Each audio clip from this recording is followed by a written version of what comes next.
Alright, I'm back with another recording. It is day 19 of this challenge. And there's only 2 more drops to get in the entirety of chapter 3. And good for us, they both have high drop rates. So we might end up getting both in this video. We just have to go to the grinding spot. Now I'm gonna go for the Strut and Evil Mushroom first, because they're more annoying to fight.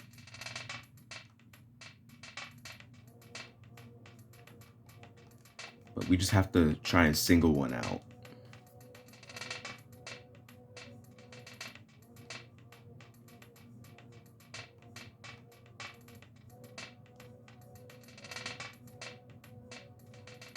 So Strut and Evil Mushrooms don't exist in the game anymore?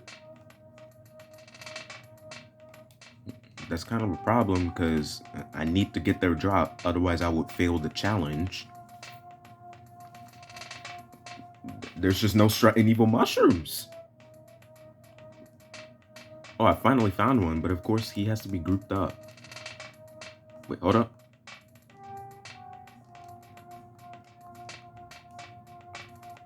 Hold up. Let him cook. Let him cook.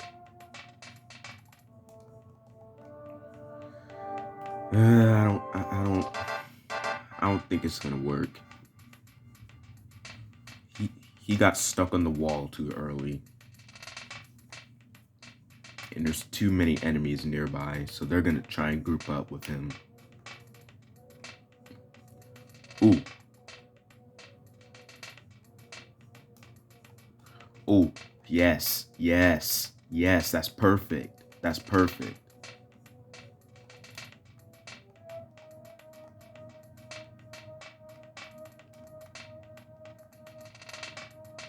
All right, we have to test this out. Yep, he's gonna try and group up with the Strut and Evil Mushroom. Okay, enemies keep spawning down there. Like, dude, we have the Strut and Evil Mushroom stuck on a wall. We just need to despawn all the enemies.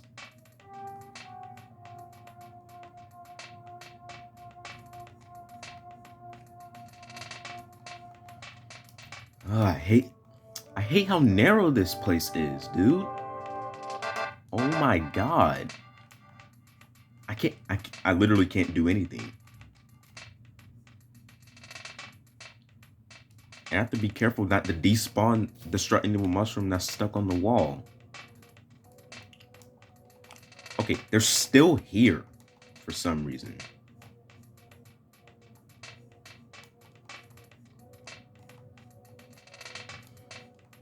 Dude, why are they still there?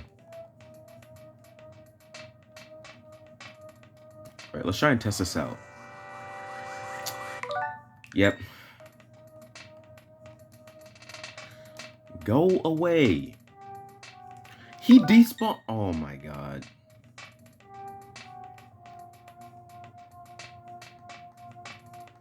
All right, it should be good now. Yeah, it's good. It's good. Finally. That took almost 4 minutes to do. Now, the Strut and Evil Mushroom has an 8 in 128 chance of dropping a Rust Promoter. So it's a high drop rate. So we're gonna get it in like a few minutes. Let's start grinding. Wait, what? I thought I despawned him.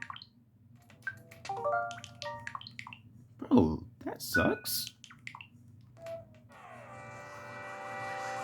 But hey, at least we can insta-kill the Strut and Evil Mushroom because we're powerful enough.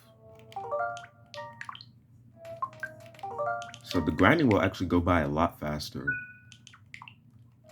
And that's the thing. You want to be over leveled in this challenge so that you can insta-kill enemies, which will make the grinding faster. But then here's the problem with being over leveled. You're not gonna get the Magicant boost at the end of the game. And that's what happened to me the first time I did this challenge. I didn't think to use save states most of the time, which made the grinding faster. Because again, I didn't have as much knowledge as I do now about the drops.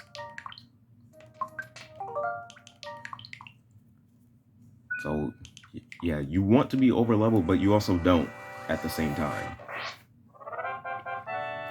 And the reason why you want the Magicant boost is because the Magicant boost will push Ness's HP to over 900. And then his max psychic points will be around 500 or 600 or something.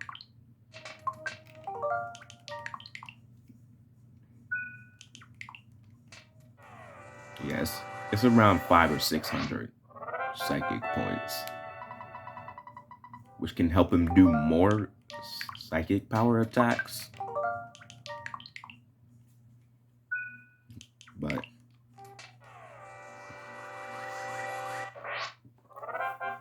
when I did this challenge for the first time, I hit level 99 2 chapters before you get the Magicant boost. So by the time I got the Magicant boost, I got all of the... I managed to get most of the stat buffs from the Magicant boost, such as guts, speed, vitality, and stuff like that. But I didn't get the HP or psychic points increase.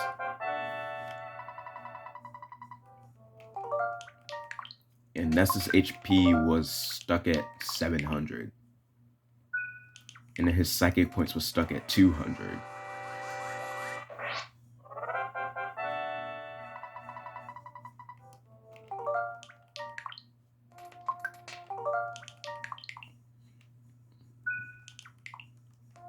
And that's the reason why, for this redemption of me doing this challenge again, my strategy was to use more save states than how many I used the first time I did this challenge. Ooh, we got the drop. There it is, the rest promoter. That didn't take long at all. We're only about almost 8 minutes into the recording. And now we have the tough mobile sprout right here, who has an 8 in 128 chance of dropping a sprig of parsley. So this also shouldn't take too long.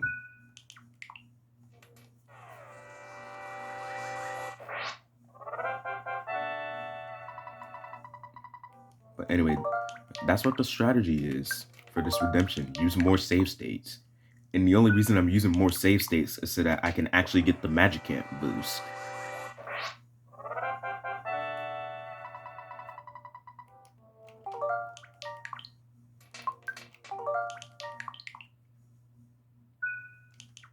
Because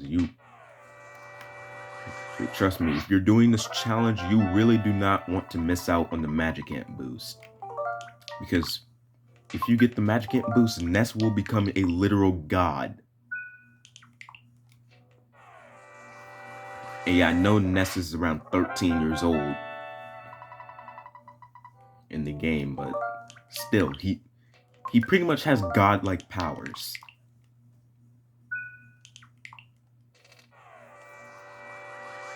I mean, this guy can literally kill enemies by using straight concentration. Like that's what his special power, PSI Rockin', actually is. It's just pure concentration. So he's literally thinking his enemies to death.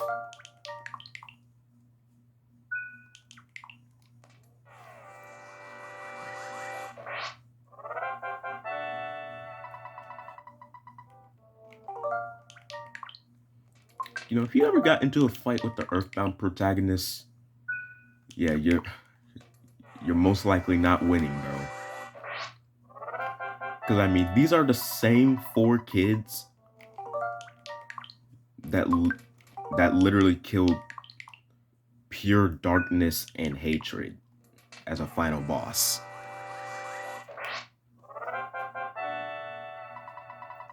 And even then, he was powerful. Like, for those who don't understand how powerful Gygas actually is,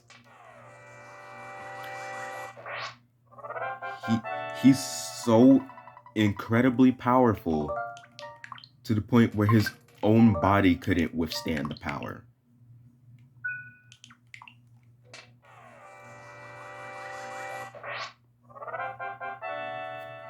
Like, imagine being that powerful to the point where you can't even control your own power.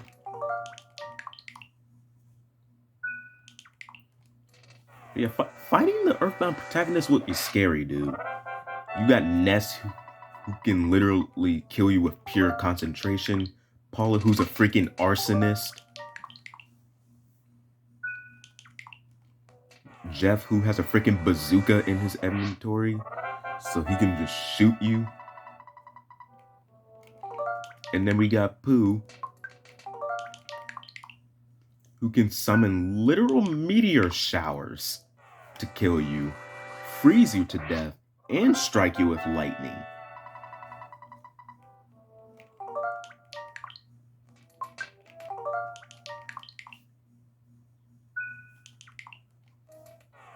Like, dude, fighting these kids would be actually scary.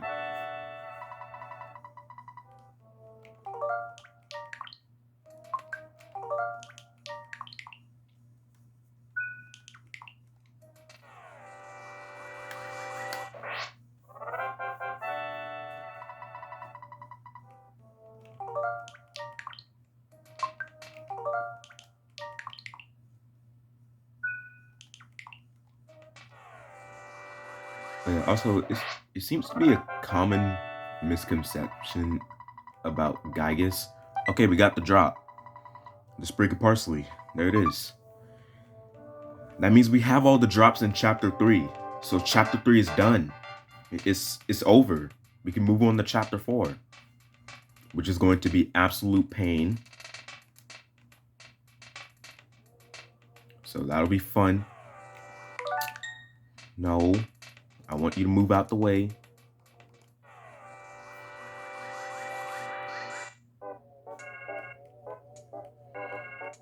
Yeah, it's a common misconception about Gygas. So at the end of the game, the protagonists have to warp to the past. But Dr. Andonut says that in order to warp to the past, they have to go as robots instead of them normal selves. Because if they try to warp to the past with their bodies, they will literally die in the process of time warping. And people think, oh, they have to warp to the past to fight Gygas when he's slightly weaker. No, the Gygas you fight in the past is the Gygas from the present, guys. What really happens is that Gygas knows you're coming to him.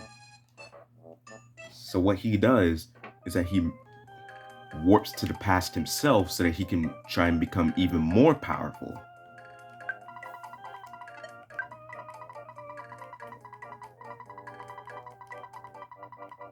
Yeah, you don't fight Gygas when he's in a weaker state. It's the same Gygas from the present. He just warps to the past because he knows you're coming to him.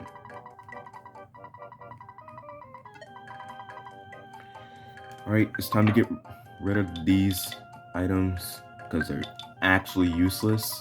The only reason I have to collect them is so that I can, not fail the challenge.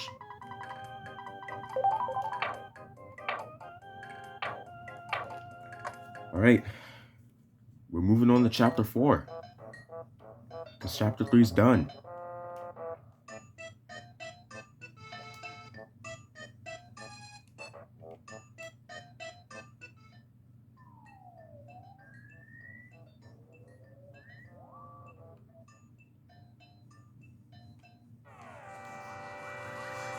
So that means we have to travel all the way back to Threed. And because Master Belch was defeated, all of the zombies and ghosts in Threed has ceased to exist. So Threed has returned to normal now.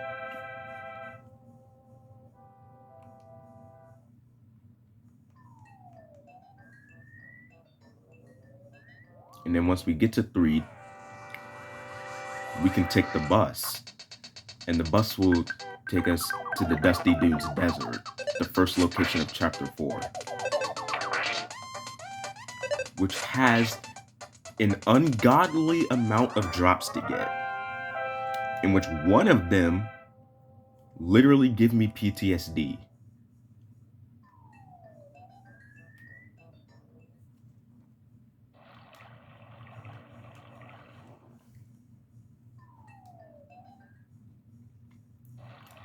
Oh yeah, and that enemy that I'm talking about that gives me PTSD is called the Smiling Sphere. And just like the Territorial Oaks from Chapter 2, they explode when they die.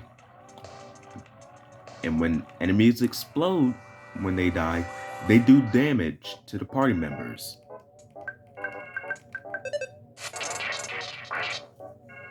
So because they explode, we're actually going to have to save the Smiling Sphere until much later in Chapter 4. So when I did this challenge for the first time, I tried to grind for the Smiling Sphere's drop, because at the time it was the last drop I needed from the Dusty Dunes Desert before I could move on. But then I was like, okay, I'll save it until after 4 side. But then I didn't do it, and I went to the gold mine. So then I was like, okay, I'll save it until after I complete the gold mine. But then I came to a realization. I can just do most of Chapter 4, get more powerful so that I can have more HP to stand against the explosions from the Smiling Spheres, and then go for the Smiling Spheres drop once most of Chapter 4 is done. And that same strategy is what I'm going to use this time.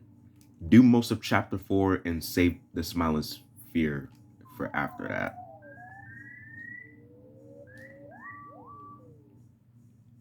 And yes, when I'm going to be making a movie out of these recordings at some point, I will be playing the Crab Rave again.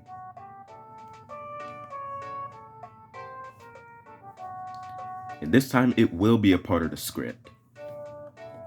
Alright, so we're back in Threed now. It's turned back to normal now that all the zombies and ghosts are gone. And now we have to take the bus to the Dusty Dunes Desert.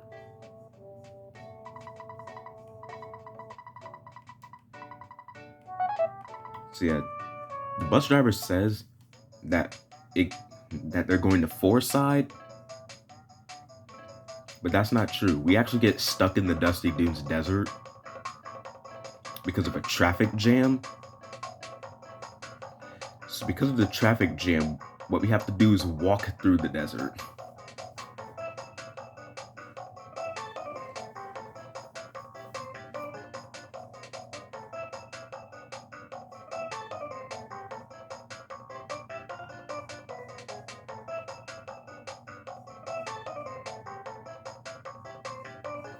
Alright, we're here, the Dusty Dunes Desert.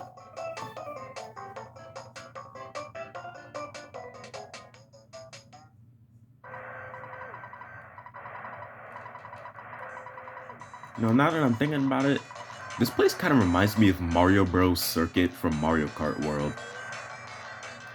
Because I mean, it's the same kind of desert.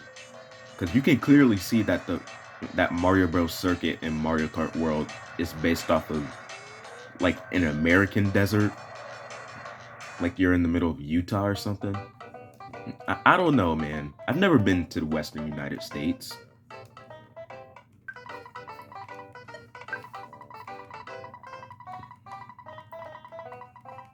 Well, since EarthBound came before Mario Kart World,